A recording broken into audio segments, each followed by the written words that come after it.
or 6 extra. So it was dope, man. Good friend, man. Go way back. Thank you for coming out. Thank you. Shout out to Tower Records. Respect. Yeah, I didn't want to go that far. Yeah. We put him out of business.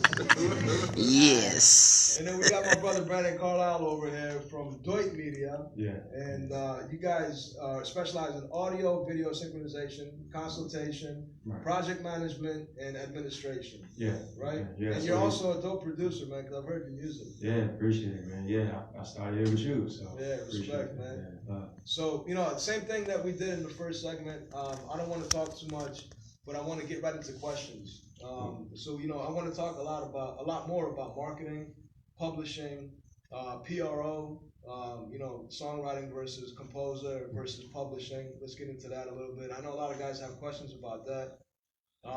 So let's just go right into the audience, man. Let's just go straight to the first question. We got our homegirl Cece out here. She's passing the mic to Sound Minds. Hey, what's going on? Okay. I'm Sound Minds. My government is LaSalle. My question is, I hope I asked this right. As a matter of fact, next week I'm gonna be in the studio with 2 artists, and this is gonna be my first time, actually, doing this, and I need to know what I need to have with me going into that, as far as royalties and payment, and the business side of it, as opposed to just going in there and just making music. I need to know going forward what I need to bring with me or what I need to have in mind when I. Can I start it? Yeah, not good. Honestly, man, the best thing to do is to go in knowing your splits already. Have anything on a piece of paper, on a napkin. Just go in before you guys start. Say, look, whatever we do today, this is how it's gonna get split. You know what I'm saying? So it's clear. So when you leave that room, when you leave that studio, everybody knows leaving that studio what's gonna happen to that music, right? Everyone. So you'll know that you get 25% of publishing and you get your 50% of songwriting. You know what I'm saying? Or however you guys end up doing it. But then there's no questions in the future. It'll be done, and then whatever happens with that music, you guys can push it knowing that everything is already clear. And then you can go get a lawyer and make it more legal in the future. But just to have that understanding in the beginning, just to have it down on paper, it saves you a lot of headache in the future, man. But I'll give it to these brothers because they know a lot better than me. For me, I would actually have that in writing once I arrive, because when you leave the studio, anything can happen. They can add another person and they do a hook, and there goes 15% of your 25. So, are you creating the beat at the studio? No, I created it already, and I sent it to the 2 artists, and they wrote the verses to it, and we're just going there to record it. Okay. One of them I'm very close with, so it's not a problem. I trust, but I just know going forward, I have to have something in place, as opposed to like this time. It's a little different this time because I trust the people I'm going to one more than the other. Right. I've seen some producers timestamp their beats on their DAW to prove that it was created at this time. So you can do that. I don't know if that works legally, but I have seen that done. Yeah, so you have an argument legally about timestamping because it creates the copyright. Like once the beat is done, the beat is yours. You own it. You own the copyright for that new creation. But what they're speaking to is the actual split sheet. Get something that says, okay, cool, I produced it. I get this percentage of my writers. I got my own publishing or whatever. This is what I get for publishing. Have that in writing, because like they said, as they add new producers or they add a new singer to come in and do the hook, that percentage starts to go down. And you want to make sure that you cover that. Everything is clear up front. And it's always it's an uncomfortable conversation to have, but it's one that's needed. And I know one of the words that you used just now is trust. And I don't know who you're going into the studio with, but in the music industry, that word does not exist. Right? So you don't get what you feel like you deserve, you get what you negotiate. So always have everything in writing when it comes to the music. Exactly. Because if one of the artists adds something to their beat, they co-produced it. They co-produced it, exactly. Yeah. And if they're really for you, they will support you. Yeah, right. It's a fact. Yeah, that was a great question, man. Yeah, that's a very important one because people do it every single day, thinking, oh, these are my friends. But when it comes down to it, there's no friendship in money, man, because they'll just say you will lose friends in the music. Yes, they will give you no credit. Right. And so, like I said, it's state of mind, man. It'll make you feel better going into the situation knowing that this is what you guys established. And, You know what I'm and they if they have a problem with it, that's red flags. Yeah. Yeah. Cool. Next question. Who's got another question? Crazy fingers. Yeah, don't be shy, man. That's what you're here for. You know what I'm saying? We don't have much time, so let's get it in. All right, so Crazy Fingers running Theodore. I have a project that I recently finished up, and this, I guess, goes to your question also. I'm registered with a PRO. I found that some of the artists were not registered with. What is a PRO for those that don't know? Performing Rights Organization. And what do they do? ASCAP, CSAC, BMI. What they do, I can't really say exactly what they do. From my point of view, what they do is your music is played on nationally syndicated shows or films or whatnot. They pour your money for you. And also you want to take it a step further and get with this sound exchange. I was sound exchange as well. And if you really go further deep into it, you're going to also get registered with Nielsen, BDS. But that's all, I guess, stuff that you can talk about. But what I was going to say is because you stressed the importance why they should register with those PROs, because I found myself going back and asking them, are you registered? No, I'm not registered. You got to get registered, man, because it's free. And I'm putting you down for credit, and I can't give you exactly what you want. So I put down my there's an unknown writer and unknown publisher, so that when they go register, I can go back and edit that information, because it's always editable. Right. I mean, So you're a nice guy, though. You're a nice guy, because a lot of people in that situation, if they're not a member of ASCAP or BMI, the person they're working with will just take that from them. Yeah. You know what I'm saying? And I can also speak to that because I didn't notice this until I was going through my history this week. And someone I trusted, close friend. I produced the song and also wrote for the song. I only got my writer share. I'm not stressing over it because I'm not doing business with them anymore, and the song is not going anywhere. But that's a lesson for me going forward, that I'm not doing any business with anyone else without that paperwork, or even but having that conversation with them and recording that conversation, letting them know. Yeah, so to your point, definitely register all your music, always with a PRO. So a PRO, just like you said, they collect royalties based on how that music is used, right? So if it's in film, if it's on radio, anybody that you utilize the music, they have to pay you for it. There is no ifs, ands, or buts about it. Now, it's on you just about positioning yourself to collect what they're paying, and that's what the PRO is for, right? So you're doing the right thing in terms of having yourself registered, but in terms of if you're working with other artists or other contributors that are not registered, that's where the split sheet comes in that we were talking about. So yes, you can go in, you can register the song, list them as an unknown publisher, unknown producer, unknown writer, or whatever. But as long as you have that split sheet, when they go back to register themselves, you can edit that registration and add them onto it. Now, the downside to that is that if they never go back and register themselves, they're not going to collect that money, and that money goes into what the industry calls a black box, and that black box is then paid to the majors, which will be your Warner, your Sony, and so on and so forth. Why would you give them your money if you're the one that created the record, right? It doesn't make sense. So make sure you collect everything, collect all your things pretty much. What's the time limit on that? For the black box royalties, so you have I think it's between 3 and 5 years. Yeah, so you have that time frame to register your music and collect your royalties. But yes, you got the PROs. Thanks to the Music Modernization Act, we now have a CMO now here in the United States. Again, like you said, Sound Exchange is another great one for satellite radio. And then we also have Harry Fox or whatever, that does mechanical licensing as well. So there's a number of different platforms. It is a bit tedious to do, yes, but once you do it and once it's done, you can collect your money. You can put out whatever you want, and you know that your music is covered. So. Got a quick question for you. When it comes to the pro, isn't it only licensed music that they track? No, so it's whatever music you register.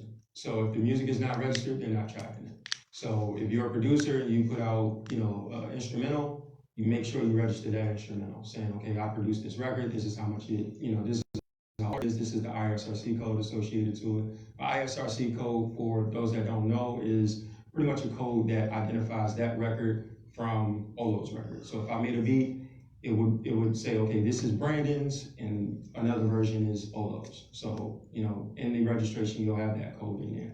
Now, is that any different from the code that you already get for, through ASCAP? Because ASCAP Yeah. gives you, a number as well, a Yeah. unique identifier, but the ISRC is something completely different. I have both. Right. I actually have my own company that has that. Right. So your ISRC will be that unique identifier, but then also the ISWC, and what you're referring to, is distributed from the actual PRO. And that's for them to identify the record globally, but also within their database. So. Gotcha. Go ahead, Coop. Or, go ahead, there's questions over here. I got a quick question while they're passing the mic. Yeah. I was talking to Sean J. Berry today about this, and we were trying to figure this out. If you have a song and you have the ISRC code, right, and then you wanna do a music video for YouTube, right? How do you embed the ISRC code into that video so it becomes one? You know what I'm saying? Yeah, so no. Is it in the metadata, or is it something that you have to physically type in? No, it's a good question. So the ISRC code will remain with that audio, right? No matter where it travels in the universe, that code remains the same. Now, when you actually sync it to, a video, you now, what they was sort of like a sync license, right? To condense the term, right? It'll be a sync license. But the metadata for that actual video will be what would track that record. So you'll still have that ISRC code on the audio file, but it'll also be attached to the metadata file. But it in the video file as well. But in order for it to be tracked, I'd have to register with Sound Exchange. Or Yeah, Harry Fox. Harry Fox, or there's another one as well, Music Reports. They also do mechanical, so that's where video licensing will come in. Got it. Yeah. But with DistroKid, don't they issue you an IRC? Yeah. They issue a code, Right. and if you upload that to YouTube, they can track They that. can track it, exactly. Yeah, because DistroKid doesn't. yeah, so DistroKid, again, digital distributor, they'll give you the ISRC code, and they'll also give you a UPC. So if you're familiar, with going in and actually buying a product from a store, that barcode that they scan at the register, that's your UPC, that will track the sales as well. All right, but my question is this though. All right, so here's my question, right? So do I have to download the actual track from DistroKid because they embedded the ISRC code, or can I still use No. anything? So they run it through their system and they go through their robots or whatever, and it encodes it, and then I can use my master or whatever, my old version, and it'll still register with the ISRC. Yeah, so that ISRC code that's associated with that audio file, like it follows it wherever it goes. Anywhere. Okay, cool, Yeah, cool. yeah, so you're good. All right, got it. Yeah. All right, yeah, that's good information, man, because that's the type of stuff because I kept thinking you would need to put the metadata into all the files that you're uploading. Well, yeah, so if you're doing the video, it does ask for like that information. Yeah. So, when you put the metadata into the video So you file, do need to put it in. you do need to put it that's in what I was there. asking, Yeah. okay. But at the same time, as he was speaking about DistroKid, that ISRC code follows the record. Follows it anyway. Yeah, so Yeah. if it's on YouTube will find it and associate it with the property. Well, they've got a partnership anyway, so. Yeah, right, exactly. Yeah, So make sure in DistroKid, make sure you check YouTube yeah, tracking. exactly. Right. Yep. All right, there was another question on this side over there. Cool. All right, so just piggybacking off of what y'all just said, quick question. How does Shazam come into this, all y'all just said? How do you get paid off Shazam? And then furthermore say, what if a DJ adds one little scratch or something to my music? Does that change the format of that WAV file or whatever format it is? How do I still get that ISRC, DistroKid, everything y'all were just talking about? That's my quick question before my real question. Are you talking about a DJ on radio? Anyone changes, alters it from the original ISRC format I submitted. A DJ playing in the club is already paying to pay your song. Okay. But a remix, say some no name does a remix, and then how do I get paid? You'll still get paid because your lyrics are when you submit the music, you'll have the actual version of the song, you'll have the instrumental version, and you have the acapella version. So when they go through the process, they all get coded. You know what I'm saying? so it'll be embedded. So even if someone takes your acapella and puts it over another beat, you'll still get credit for it because it's embedded into your lyrics. Nice. You know what I mean? And I mean, I may be saying that all wrong, but I mean that's pretty much the gist of it, because when you go to upload a single, you have the option to put the actual song, the instrumental, as well as the acapella. You know what I'm saying? So in that case, they would all be registered.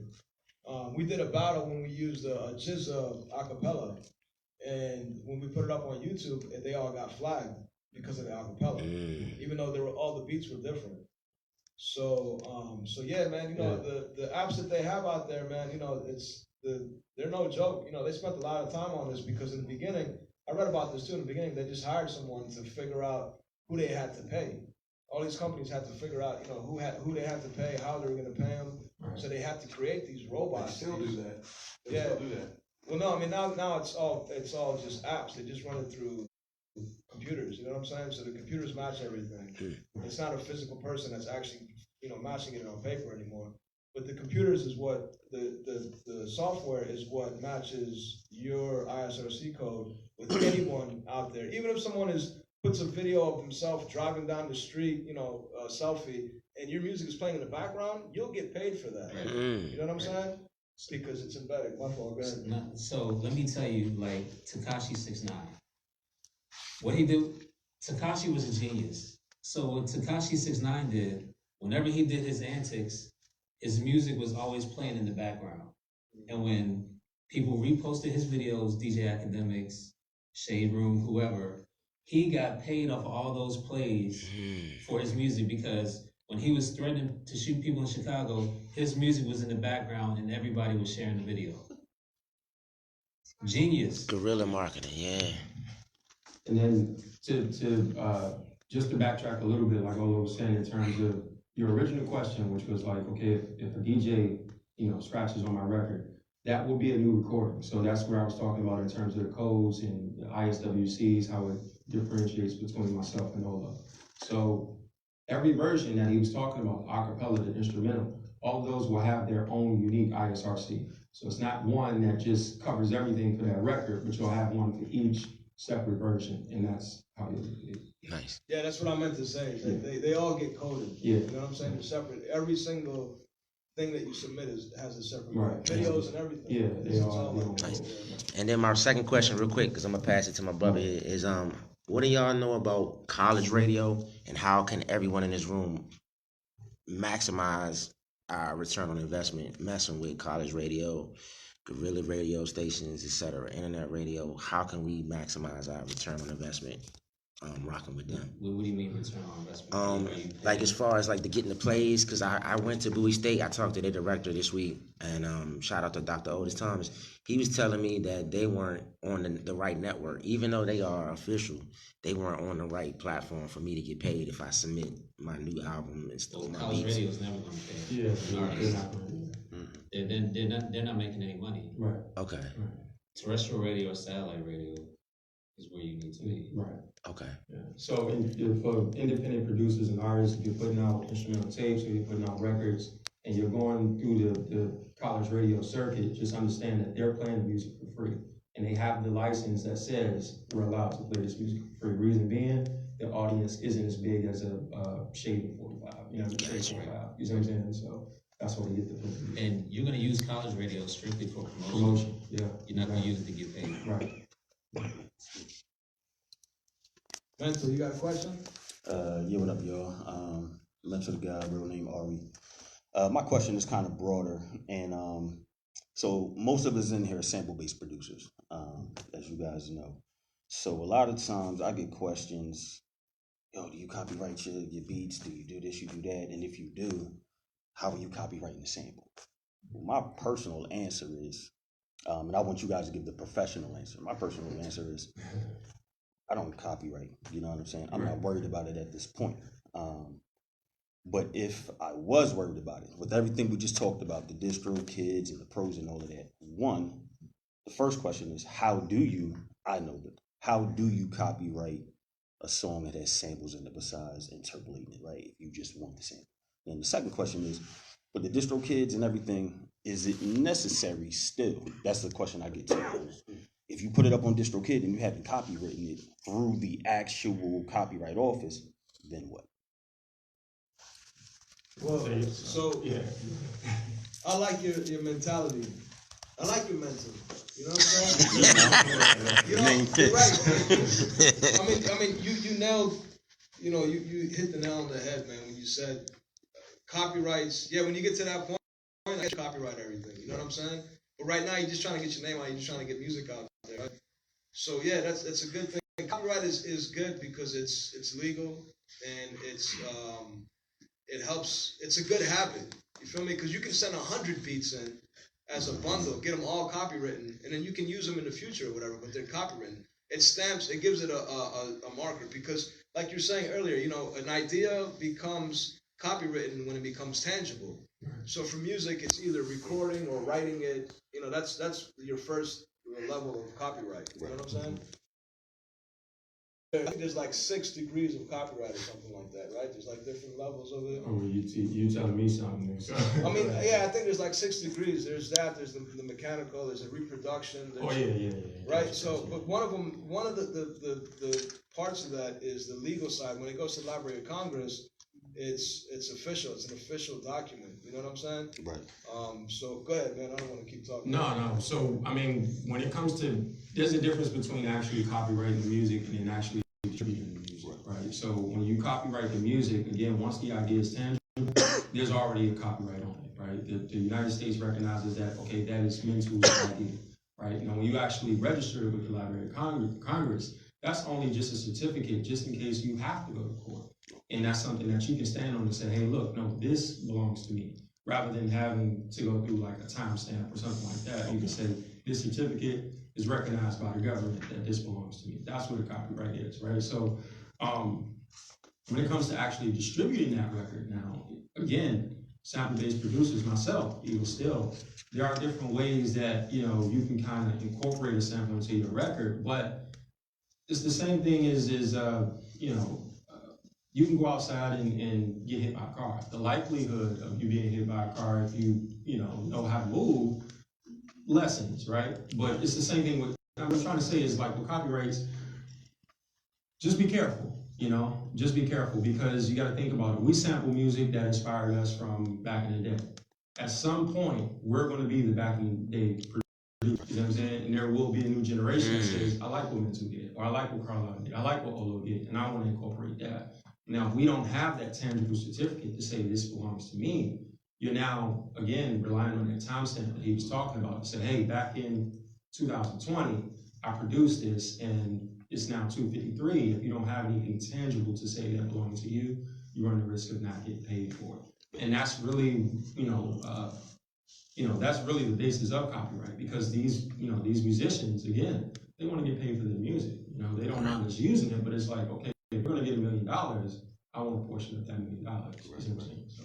And remember, it's pretty easy to get a license these days. You know what I'm saying? Really easy, with all the different websites and different ways to do it. Right. These companies are getting hip to making it easier for people to access these. Like, it's not like back in the day, 20 years ago, and it's $1 million for a license to use 5 seconds. You know what I'm saying? Song. So now it's a lot cheaper. It's a lot easier. So it's a lot easier for you to get in contact with the person that you sampled.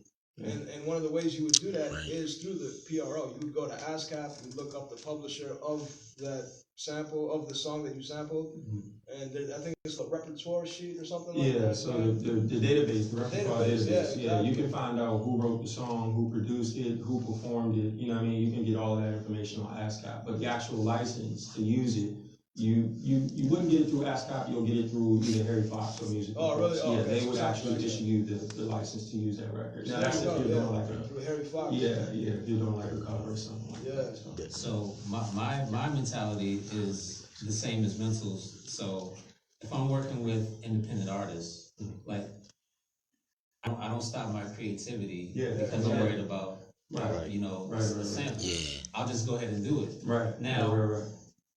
if you're working with a major label artist, the label is gonna pay for the sample. Exactly. So give them the sample source. They're gonna pay for it anyway. It doesn't come out of your pocket. Right. Right. Yeah. But there's you always run that chance of you working with two Exactly. men and you guys blow up and they come after you. You never cleared it. You know Peter, what I'm Peter, saying? Peter Guns go to read. Yeah, exactly. A good example is Eric Sermon, Marvin Gaye sample that he cleared. Oh, right. He paid a lot of money for it. He cleared it. He made, you know. No, well, he was on Motown when he got a deal because he was on Motown when he released that. So Motown gave him a break on using the sample. But he still paid for it, though. He did. He did, right? Yeah. Yeah. So that's what I'm saying. I mean, it was legal. He did it legally, so he was able to. I mean, he had to eject the make whole. money. Yeah, exactly. Just no, I'm just saying it was done at a time when people were still just jacking. You know what I'm saying? Yeah. He did it legally, and he was able to make a lot of money from that one track. You know what I'm saying? And to that point, again, like, don't let, you know, the business of the music stop you from creating music. Definitely, Right? Don't let it get don't get too bogged down by thinking like, oh, I'm gonna have to clear this so I can't release it. Because then you stifle your creativity, like you were saying. But at the same time, just be aware that any record could blow. You know what I mean? Nobody knew who 6ix9ine was until they knew who he was. You know what I mean? Nobody knew who Primo was. Nobody knew who these producers were until they had that one look. And then at that point, everybody's then shuffling, okay, I need to do this, I need to do that, we gotta clear this, we gotta clear that. I mean, again, get to that point though, but just be careful because there are now, because of technology and because of the internet, there's a plethora of independent labels out here as well. And these independent labels are they're buying the unknown artist's music. Okay, cool, I'll give Olo 30 grand for his whole catalog. But now when Coop goes to sample it, guess who's gonna be knocking at your door? You know what I'm saying? So just be careful. Again, like I said, if you know how to cross the street, it's the same thing with sampling. You know, you can do it, just be careful when you're doing it. When you make a beat, run it through who sample. Yeah, Because yeah. recognize it, Facts. or Shazam, but doesn't recognize it, Facts. I'm cool. Yeah, the Well, micro the thing chop. about Shazam, someone brought that up. Shazam only works if the artist pays for Shazam. You know what I'm It saying? has to be It's not. incorporated. Yeah, it's not something. What? That, yeah, like if I have music up and I want people to be able to Shazam it, I've got to pay for it annually for people to be able to do it. Annually? And the good thing about DistroKid too is that they actually include that. They actually include. They do it? Oh, okay. So, if you guys are releasing music, definitely add that feature to your release. Did not know Also, for producers who do beat tapes, if you're worried about MCs just jacking your music and, you know, creating monstrosities with it, I would upload the beat tapes through DistroKid too. Right. Because that right there tells you, like, they can put it in the video all day long. You're gonna get the ad revenue from YouTube. And that's what I was saying. There's a lot of producers out here making $20,000, $30,000, $40,000 a year just off that, uploading beats, Right. you know, and then putting it up on YouTube. Drake and, type beat. and literally saying, yo, use my beat.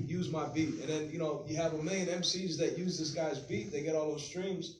Add it up, he gets all that money. It's not a lot of money, but if you can make an extra $30,000, $40,000 a year every single year, you know what I'm saying? Right. And that's just one hustle. And you know what I mean? leasing beats. Yeah, that's a whole other thing. Yeah, that's different. But I mean, I've done that myself. So even still, like when I don't want to say left the battle circuit, but when I kind of transitioned into producing records, I will put out instrumental tapes. So you'll get these artists that'll grab your tape because it's like, oh yeah, that's the new Brandon Carlisle beat. I'll do whatever on it. But I didn't have to worry because I had the song registered. You know what I mean? I had my copyrights in place. So you know what I mean? You can still make money by having these artists that are just looking for free music. You can still make money off of it. You don't have to go anywhere or check. So, yeah. Olo, can I just add I'm back in the back. As a filmmaker, I have to disagree with a lot of this because if I want to use your song, I have to have a copyright. I can't get No, I know, we're getting away, we're thinking as producers, right? But I'm saying if you really want to get that's why sometimes I'll get it created, but if I want to get into film festival, like the only reason I don't have to do anything now is because I purchased Artlist. And I'm sure, I don't have to list that credit because I paid that $199 for it. So you guys, if you came to me and you're like, I don't have my stuff, I can't use it. Right. So there's another side to it too. There's, we can't, you'd just be so surprised. I can't even list you on IMDb. Like that stuff, they check everything, every picture, every image. So again, realize if you start working with real filmmakers, we have to sign something. Even when I get the money for the film, I'm going to sign away, they're going to sign away their liability. So it's gonna be all on me, unless you're looking at, if you're looking at documentary, you're looking at fair use. If I film you and a song is playing, but other than that, I don't want your music in my film, I don't wanna talk to you, because I just can't even get my film out. So that's the other side to it. Yeah. So she's speaking on a commercial film versus. Right, yeah, I would never put a sample music in. Yeah, but not even the no. sample, but I'm just speaking of when you're saying like, don't worry about the copyright. No. So I guess to clarify that, right, and to make sure that we're all on the same page, especially when it comes to syncing music with films and commercials and things like that. Like she said, they won't even consider you if you don't have the necessary paperwork in place. So, you know, not to burst anyone's bubble, but if you're looking to put music into the next Pepsi commercial for the Super Bowl, if your music is not copywritten, if you don't have the split sheets, if the songs are not registered, they're not even going to consider the music, no matter how good it is. They're just not going to put themselves in a position where they can be liable for any type of infringement, you know. So, yeah, so she was, you know, thank you for that, but she was definitely telling the truth. And that is the other side of it we're talking about, sync, yeah. So what would be, wouldn't it just be prudent to go ahead and do all the paperwork first? Get it done, because it's not a lot and it doesn't cost you anything really. It doesn't cost a lot to copyright a song or get, you know, the necessary protections for a record. But if you're just speaking from experience and being in this circuit, we're talking about volume.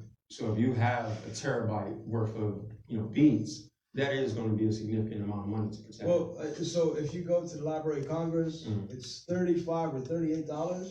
Yeah, and you can do them all at once. Well, they actually stopped doing that now. Oh, yeah, so you can't. So initially, that was kind of like the workaround is I can just create a music library and then, you know, copyright the entire But library. I think you can still do 100 at a time. No, Oh, you can't even do everything that. has to be individual now because they got hit to what was going on. It was like, okay, cool. These guys are just putting in libraries and they have 500 different records. But now, like, it's hard for the Library of Congress to go back and verify that this record belongs to this library, that which belongs to this creator. You know what I mean? So okay, they so actually they changed it. yeah, they actually Oh, changed okay. that. So yeah, but But so that's why it makes more sense to do an ISRC though, right? well, the ISRC doesn't do it with copyright. Yeah. The ISRC tracks the audio file wherever it is being streamed. But having them in tandem would basically be your save all. You No. would copyright it and then you would have an ISRC. on it Yeah, at the same time. so those are, it's apples and oranges. So your ISRC is only really tracking the record for royalty purposes. Your copyright is protecting the record so that way you're still credited as the owner of that record or the creator of that record. So, Okay. yeah. I do them both, so it doesn't matter. Yeah. When did this happen? When did it happen? This was right after the Music Modernization Act was put in place. They changed a lot of the copyright laws. So, I mean, it's not a bad thing though. You know what I mean? Again, yeah, we can't do everything in volume the way we used to, but at least now we have the proper protections to actually get paid more. So just, you know, kind of keep that in mind. So. That's what's up. All right, I got a follow-up question. Mental. Go ahead. It's gonna be the last question, and then. Oh, if it's the last, I got it, my man. Sure? Go ahead. A follow-up question based on the copyright thing. So say your music gets heard, right? And a documentarian, an artist, whoever wants to use your music, but they do need that copyright. When it comes to a timetable of you submitting it, when does the copyright kick in? Like say if they're like, all right, we're gonna give you 48 hours to get your crap together. Yeah, you're not gonna have that conversation.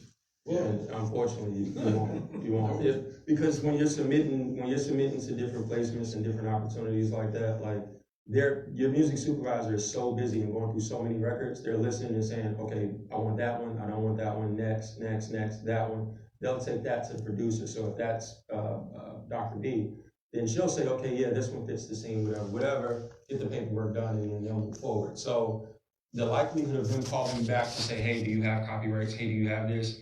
It's not going to happen. Going into it, you already have it. They already have I understand that. Yeah. This is already in place. But so the timetable, like let's just say there was an artist. Let's just get away from that situation. The artist, right? He was like, "Yo, I want to use it. We're gonna get it done."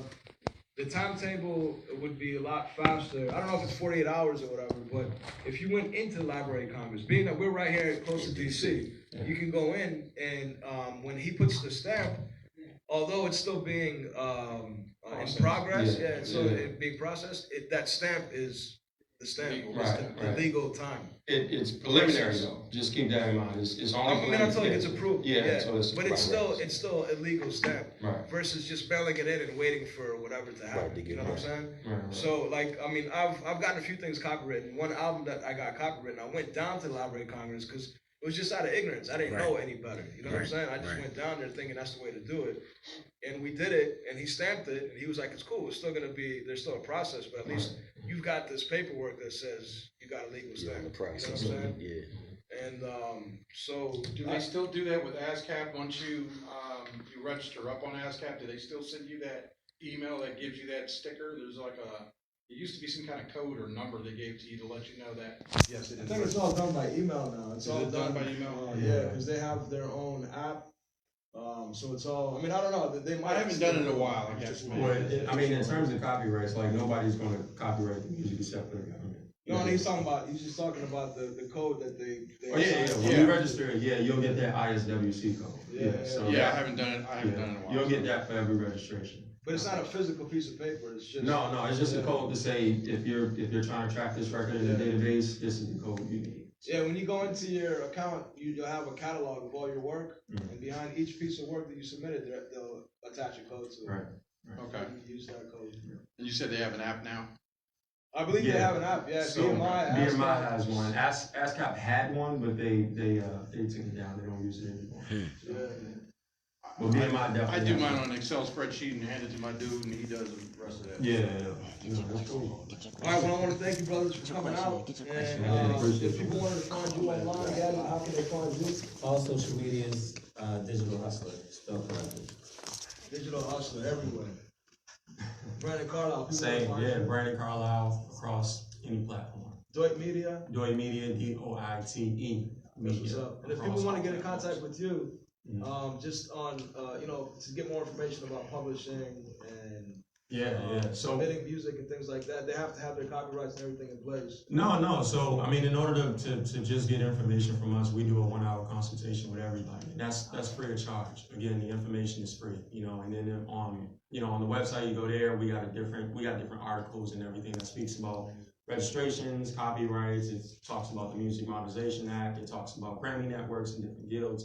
Anything you can possibly need as an upcoming producer or artist is there to kind of help you out. Nice. Respect. I want to thank you, brother, for coming out. Appreciate y'all. I want to thank Dr. B and DCQ for coming out. This is On Beat with Olo. I want to say thanks to all the producers that came out.